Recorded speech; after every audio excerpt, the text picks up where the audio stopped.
Hey everyone. A few days ago, several of you asked me you suggested that I read The Hobbit by JRR Tolkien. And so yesterday I went out to a used bookstore. I found this brand new copy. Obviously, it's a later edition. I was actually looking for a a hardbound version to add to my collection of books. I've got a hardbound 3-in-1 volume of The Lord of the Rings. Maybe I'll read that next, but I wanted to start reading The Hobbit to you today, and hope you guys enjoy it. So here we go. I'll start with the preface, which talks about the printing of this particular edition and the revisions. It's kind of interesting. So anyway, uh, starts with a note on the text by Douglas Anderson. The Hobbit was first published in September of 1937.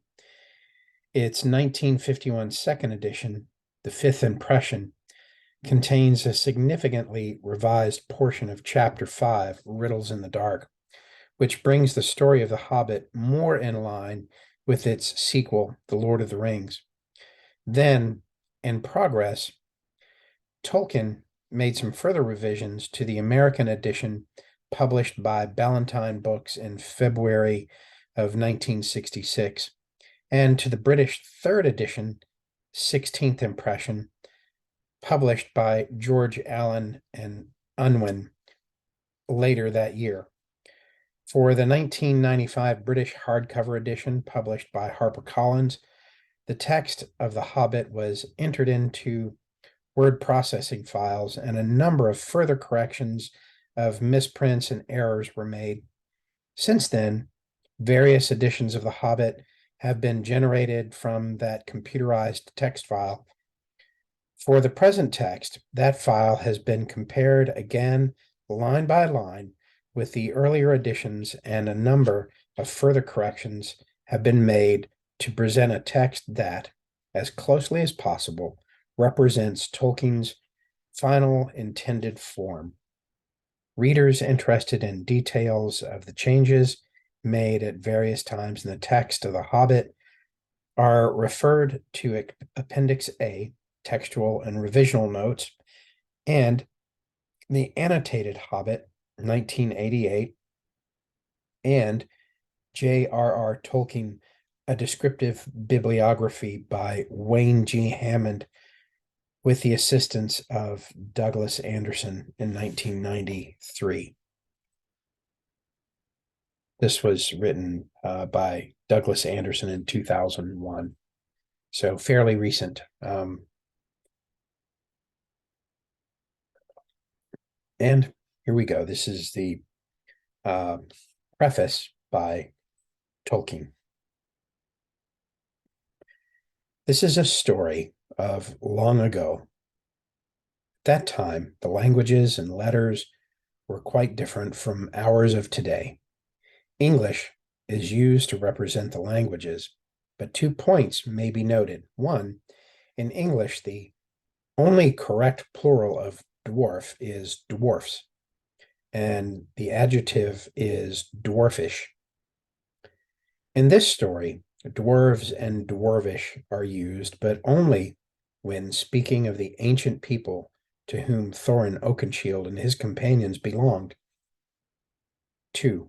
Orc is not an English word. It occurs in one or two places, but is usually translated goblin or hobgoblin for the larger kinds.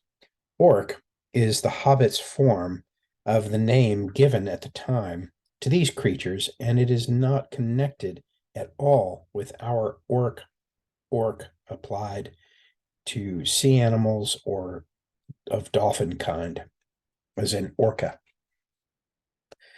Runes were old letters originally used for cutting or scratching on wood, stone, or metal, and so were thin and angular. At the time of this tale, the dwarves made regular use of them, especially for private or secret records. Their runes are in this book represented by English runes, which are known now to few people. If the runes on Thror's map are compared with transcriptions into modern letters on pages 20 and 50, the alphabet adapted to modern English can be discovered, and above runic title is also read. On the map, all of the normal runes are found except, well, some illustrations there. And he goes on to explain different runes and where they can be found.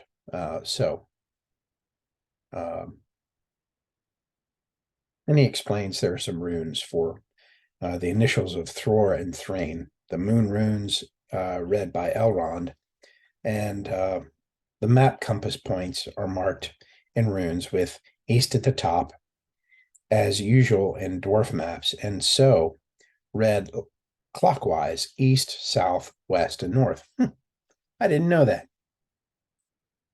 Well, I was only 13 when I read The Hobbit, so I probably skipped over the preface. Chapter 1, The Unexpected Party. In a hole in the ground there lived a hobbit, not a nasty, dirty, wet hole filled with the ends of worms and an oozy smell, or yet a dry, bare, sandy hole with nothing in it to sit down on or to eat. It was a hobbit hole, and that means comfort. It had a perfectly round door, like a porthole, painted green with a shiny yellow brass knob in the exact middle. The door opened onto a tube-shaped hall like a tunnel, a very comfortable tunnel without smoke, with paneled walls and floors, tiled and carpeted, provided with polished chairs and lots of pegs for hats and coats. The hobbit was fond of visitors. The tunnel wound on and on, going fairly, but not quite straight into the side of the hill, as all the people for many miles round called it. And many little round doors opened out of it, first on one side and then on another, not going upstairs for the hobbit. No going upstairs for the hobbit. Bedrooms, bathrooms, cellars, pantries, lots of these. Wardrobes, he had whole rooms devoted to clothes. Kitchens, dining rooms, all were on the same floor, and indeed on the same passage. The best rooms were all on the left side going in, for these were the only ones to have windows, deep set round windows looking over the garden and meadows beyond, sloping down to the river. The hobbit was a very well-to-do hobbit, and his name was Baggins. The Bagginses had lived in the neighborhood of the hill for time out of mind, and people considered them very respectable, not only because most of them were rich, but also because they never had any adventures or did anything unexpected. You could tell what a Baggins would say on any question without the bother of asking him. And this is a story of how a Baggins had an adventure and found himself doing and saying things altogether unexpected. He may have lost the neighbor's respect, but he gained, well, you'll see whether he gained anything at the end. The mother of our particular hobbit. Oh, what is a hobbit? I suppose hobbits need some description nowadays, since they have become rare and shy of the big people, as they call us. They are, or were, a little people, about half our height and smaller than the bearded dwarves. Hobbits have no beards. There is little or no magic about them except the extraordinary everyday sort which helps them to disappear quietly and quickly when large, stupid folk like you and me come blundering along, making a noise like elephants, which they can hear a mile off. They are inclined to be fat in the stomach. They dress in bright colors, chiefly green and yellow, wear no shoes because their feet grow natural leathery soles, and thick, warm brown hair like the stuff on our heads, which is curly, have a long they have long, clever brown fingers, good-natured faces, and laugh deeply, fruity laughs, especially after dinner, which they have twice a day when they can get it. Now you know enough to go on with the story. As I was saying, the mother of this hobbit, of Bilbo Baggins, that is, was the famous Belladonna Took, one of the three remarkable daughters of the old Took, head of the hobbits who lived across the water, the small river that ran at the foot of the hill. It was often said in other families that long ago one of the Took's ancestors must have taken a fairy wife. That was, of course, absurd, but certainly there was still something not entirely hobbit-like about them, and once in a while members of the Took clan would go and have adventures. They discreetly disappeared, and the family hushed it up, but the fact remained that the Tooks were not as respectable as the Bagginses, though they were undoubtedly richer.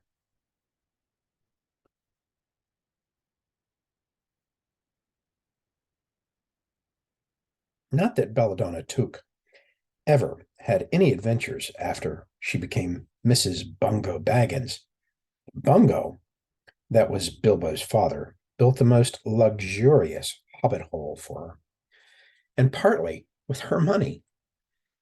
That was to be found either under the hill or over the hill or across the water, or there there they remained to the end of their days. Still, it is probable that Bilbo, her only son, although he looked and behaved exactly like the second edition of his solid and comfortable father, got something a bit queer in his makeup from the Took side. Something that only waited for a chance to come out. The chance never arrived until Bilbo Baggins was grown up. Being about 50 years old or so, and living in a beautiful hobbit hole built by his father, which I have just described for you until he had, in fact, apparently settled down immovably. By some curious chance one morning, long ago, in a quiet of the world, when there was less noise and more green, and the hobbits were still numerous and prosperous, and Bilbo Baggins was standing at his door after breakfast, smoking an enormous long wooden pipe that reached nearly down to his woolly toes, neatly brushed, of course.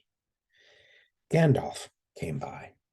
Gandalf, if you had heard only a quarter of what I heard about him, and I have only heard very little of all there is to hear, you would be prepared for any sort of remarkable tale.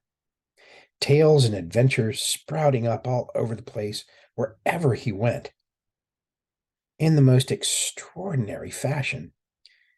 He had not been down that way under the hill for ages and ages, not since his friend the old Took died.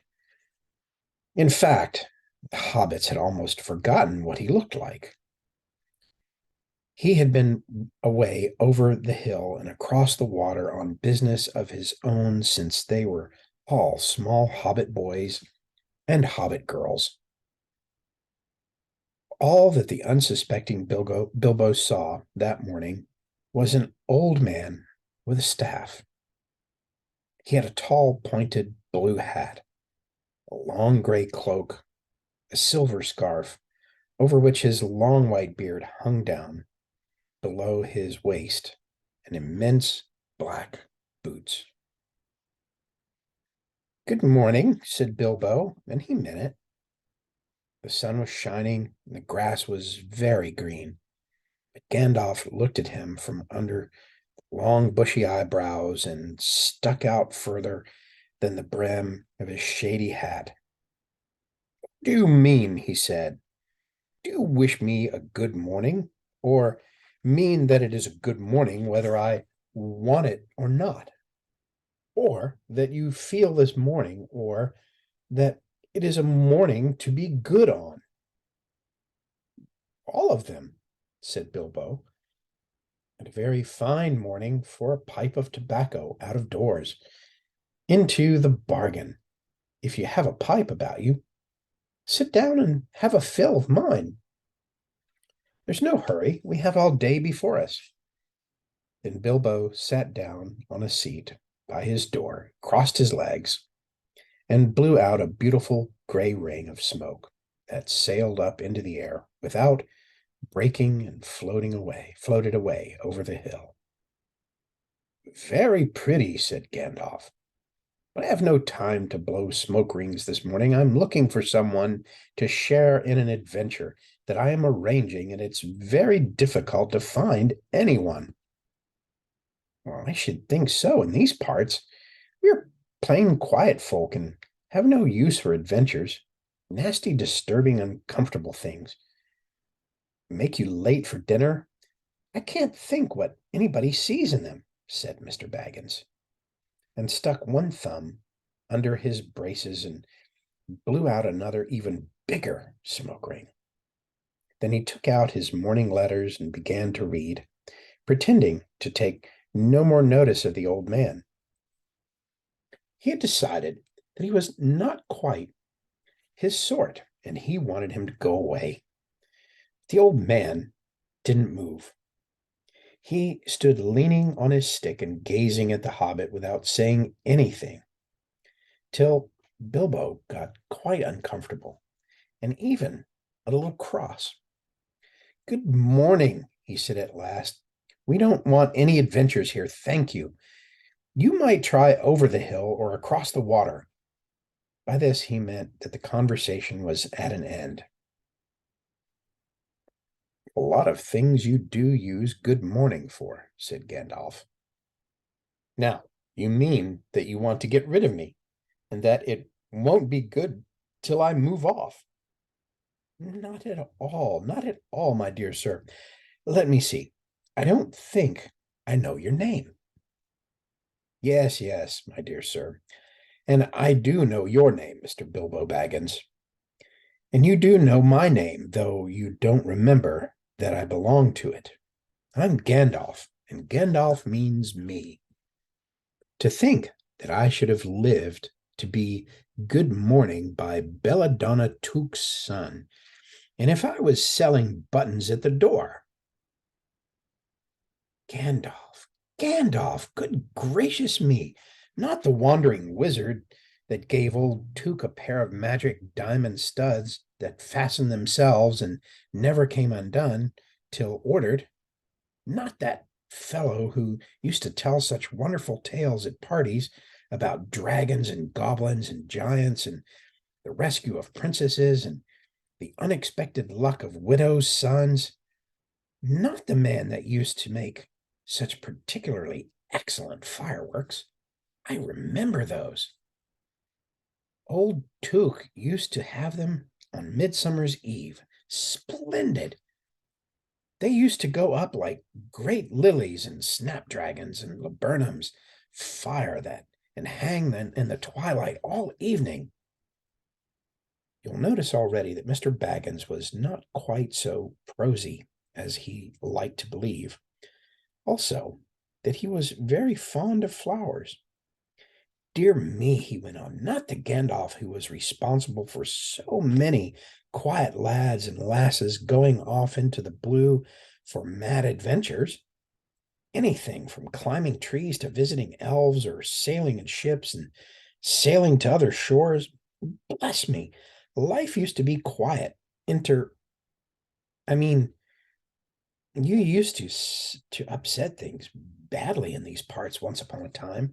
I beg your pardon, but I had no idea you were still in business. Where else would I be? Said the wizard.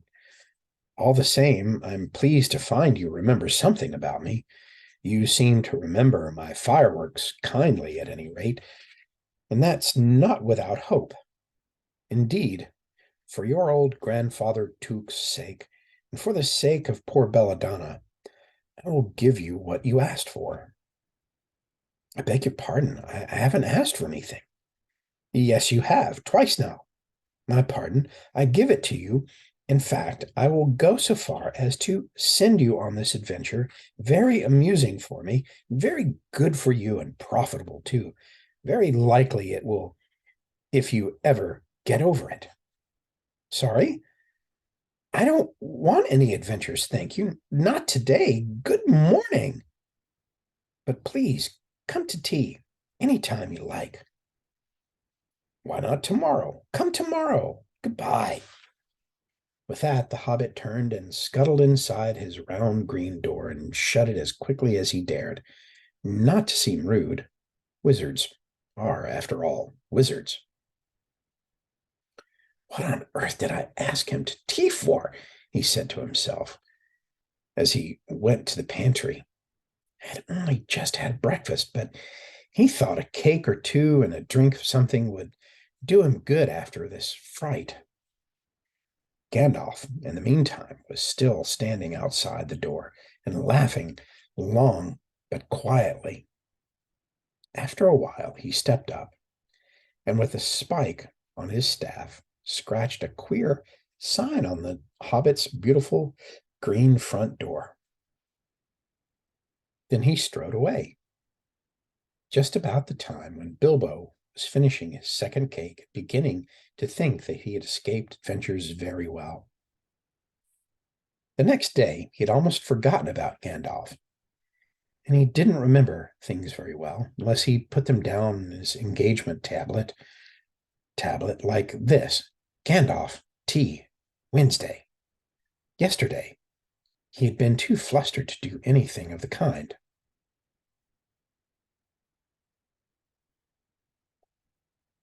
Just before tea time, there came a tremendous ring on the front doorbell. And then he remembered.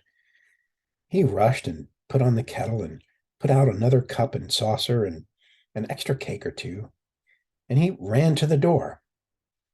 I'm so sorry to keep you waiting, he was going to say, when he saw that it was not Gandalf at all. It was a dwarf with a blue beard tucked into his golden belt and very bright eyes under a dark green hood. As soon as the door was opened, he pushed inside, just as if he'd been expected. He hung his hooded cloak on the nearest peg, and Dwalin, at your service, he said, with a low bow. Bilbo Baggins at yours? Said the hobbit, too surprised to ask any questions for the moment. When the silence that followed had become uncomfortable, he added, I'm just about to take tea. Pray come and have some with me. A little stiff, perhaps, but he meant it kindly. And what would you do if an uninvited dwarf came and hung up his things up on your hall without a word of explanation?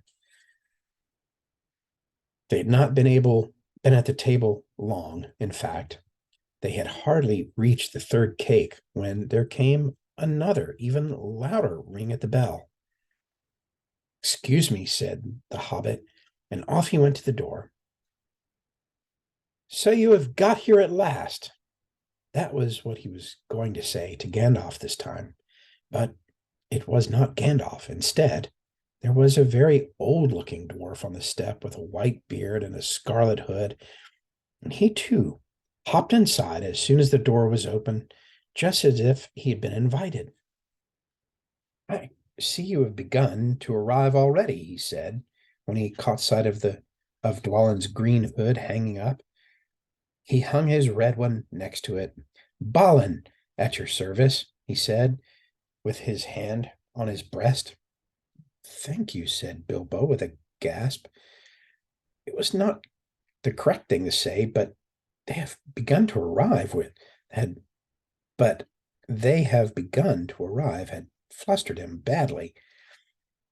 He liked visitors, but he liked to know them before they arrived, and he preferred to ask them himself. He had a horrible thought that the cakes might run short, and then he, as the host, he knew his duty and stuck to it, however painful. He might have to go without. Come along in and have some tea, he managed to say after taking a deep breath. A little beer would suit me better, if it is all the same to you, my good sir. And Balin with a with the white beard, said Balin with the white beard, but I don't mind some cake. Seed cake, if you have it. Uh, Lots, Bilbo found himself answering to his own surprise. He found himself scuttling off to the cellar to fill a pint beer mug, and then to the pantry to fetch two beautiful round seed cakes, which he had baked that afternoon for his after supper morsel. When he got back to Balin and Dwalin, they were talking at the table like old friends. As a matter of fact, they were brothers. Bilbo plumped down the beer and the cake in front of them. When loud came a ring at the bell again, and then another ring. Gandalf, for certain this time, he thought, as he puffed along the passage. But it was not. It was two more dwarfs, both with blue hoods, silver belts, and yellow beards, and each of them carried a bag of tools and a spade. In they hopped, and as soon as the door began to open, Bilbo was hardly surprised at all. What can I do for you, my dwarves? He said. Keely at your service, said the one, and Feely, added the other, and they both swept off their blue hoods and bowed. At yours and your families, replied Bilbo, remembering his manners this time. Dwalin and Balin are here already, I see, said Keely. Let us join the throng. Throng, thought Mr. Bilbo. I don't like the sounds of that. I really must sit down for a minute and collect my wits and have a drink. He had only just had a sip in the corner while the four dwarfs sat around the table and talked about mines and gold and troubles with the goblins and uh, depredations of dragons and lots of other things which he did not understand. He could not understand and did not want to, for they sounded much too adventurous. When ding dong, a ling dang, his bell rang again, as if some naughty little hobbit boy was trying to pull the handle off. Someone at the door, he said, blinking. Some four, I should say, by the sound, said Feely. Besides, we saw them coming a long way behind us in the distance. The poor little hobbit sat down in the hall and put his head in his hands and wondered what had happened and what was going to happen and whether they would all stay for supper. Then the bell rang again, louder than ever, and he had to run to the door. It was not four at all, it was five. Another dwarf had come along while he was wandering in the hallway. He had hardly turned the knob before they were all inside, bowing and saying, at your service, one after the other. Dori, Nori, Ori, Oin, and Gloin were their names, and very soon two purple hoods, a gray hood, a brown hood, and a white hood were hanging on the pegs, and off they marched with their broad hands stuck in their gold and silver belts to join the others. Already it had almost become a throng. Some called for ale, and some for porter, and one for coffee. all of them for cakes, so the hobbit was kept very busy for a while. A big jug of coffee had just been set in the hearth, and the seed cakes were gone, and the dwarves were starting on their round of buttered scones. And there came a loud knock. Not a ring, but a hard rat-tat on the hobbit's beautiful green door. Somebody was banging with a stick. Bilbo rushed along this passage, very angry and altogether bewildered and beweathered. This was the most awkward Wednesday he had ever remembered. He pulled upon the door with a jerk, and they all fell in, one on top of the other. More dwarves, 4 more. And there was Gandalf behind them, leaning on his staff and laughing. He had made quite a dent on the beautiful door, and he had also, by the way, knocked out the secret mark that he had put there the morning before. Carefully, carefully, he said. It is not like you, Bilbo, to keep friends waiting on the mat and then open the door like a pop gun. Let me introduce Biffer, Boffer, Bomber, and especially Thorin. At your service, said Biffer, Boffer, Bomber, all standing in a row. Then they hung up their 2 yellow hoods and a pale green one, and also a sky blue one with a long silver tassel. This last belonged to Thorin, an enormously important dwarf. In fact, no other than the great Thorin Oakenshield himself, who was not at all pleased at falling flat on Bilbo's mat with Biffer, Boffer, and Bomber on top of him. For one thing, Bomber was immensely fat and heavy. Thorin, indeed, was very haughty and said nothing about service, but poor Mr. Baggins said he was sorry so many times that at last he grunted, "Pray don't mention it," and stopped frowning. Now, we are all here, said Gandalf, looking at the row of 13 hoods, the best detachable party hoods, and his own hat hanging on the pegs. Quite a merry gathering. I hope there is something left for the latecomers to eat and drink. What's that? Tea? No, thank you. A little red wine, I think, for me. And for me, said Thorin. And raspberry jam and apple tart, said Biffer. And mince pies and cheese, said Boffer. And pork pie and salad, said Bomber.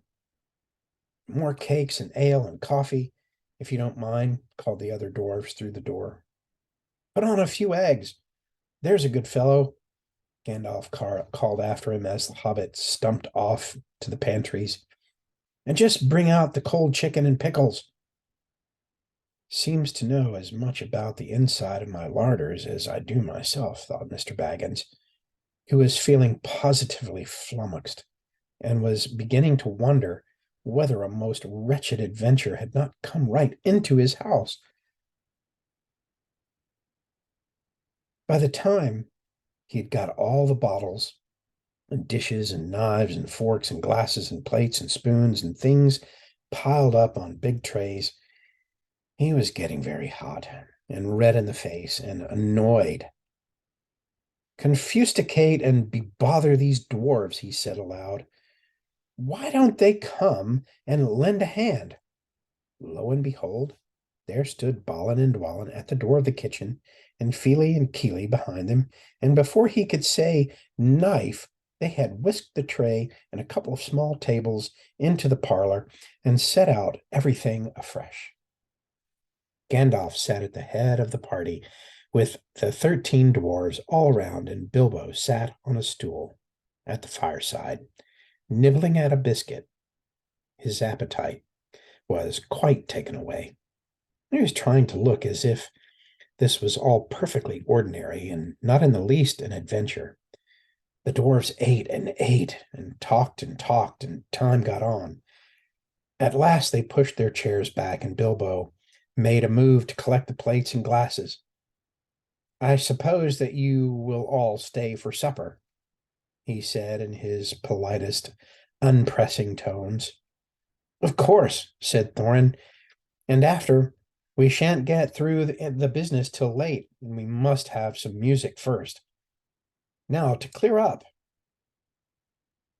Thereupon the 12 dwarves, not Thorin, he was too important, and stayed talking to Gandalf, jumped to their feet and made tall piles of all the things, and off they went, not waiting for trays, balancing columns of plates, each with a bottle on top, with one hand, while the hobbit ran after them, almost squeaking with fright. Please be careful, and please don't trouble. I can manage. The dwarves only started to sing. Chip the glasses and crack the plates, blunt the knives and bend the forks. That's what Bilbo Baggins hates. Smash the bottles and burn the corks. Cut the cloth and tread on the fat. Pour the milk on the pantry floor. Leave the bones on the bedroom mat and splash the wine all over the door. Dump the crocks in a boiling bowl. Pound them up in a thumping pole. And when you've finished, if any are whole, send them down the hall to roll. That's what Bilbo Baggins hates, so carefully, carefully with the plates. And of course, they did none of these dreadful things, and everything was cleaned up and put away safe and quick as lightning, while the hobbit was turning round and round in the middle of the kitchen, trying to see what they were doing. Then they went back and found Thorin with his feet on the fender, smoking a pipe, and he was blowing the most enormous smoke rings. And wherever he told one of them to go, it went, up to the chimney, or behind the clock on the mantelpiece, or under the table, or round and round the ceiling. But wherever it went, it was not quick enough to escape Gandalf. Pop! He sent a smaller smoke ring from his short clay pipe straight through each one of Thorin's, and Gandalf's smoke ring would go green and come back to hover over the wizard's head. He had a cloud of them about him already. And then the dim light, it made him look strange and sorcerous. Bilbo stood still and watched. He loved smoke rings, and he blushed to think how proud he had been yesterday morning of the smoke rings he had sent up the wind over the hill. Now for some music, said Thorin. Bring out the instruments. Keely and Feely rushed for their bags and brought back little fiddles. Dory and Nori and Ori brought out flutes from somewhere inside their coats, and Bomber produced a drum from the hall, and Biffer and Boffer went out too and came back with clarinets, and they had left among the walking sticks. Dwalin and Balin said, Excuse me, I left mine on the porch. Just bring mine in with you, said Thorin. They came back with viols and as big as themselves, and with Thorin's harp wrapped in a green cloth. It was beautiful golden harp. And then Thorin struck it. The music began all at once, so sudden and sweet that Bilbo forgot everything else. And he was swept away into the dark lands under strange moons, far over the water and very far from his hobbit hole under the hill. How much do we have left of this chapter? We may have to come to a good stopping place in the party. Quite a ways. So we'll read down to the end of this page and we'll call it a day. The dark came into the room from a little window that opened in the side of the hill, and the firelight flickered. It was April, and still they played on, while the shadow of Gandalf's beard wagged against the wall. The dark filled all the room, and the fire died down, and the shadows were lost.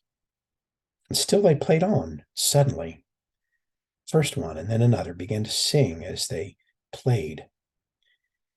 Deep-throated singing of the dwarves in the deep places of their ancient homes. And this is like a fragment of their song. If It can be like their song without their music. Far over the misty mountains cold, the dungeons deep and caverns old, we must away ere break of day to seek the pale enchanted gold. The dwarves of yore made mighty spells, while hammers fell like ringing bells. In places deep where dark things sleep, in hollow halls beneath the fells.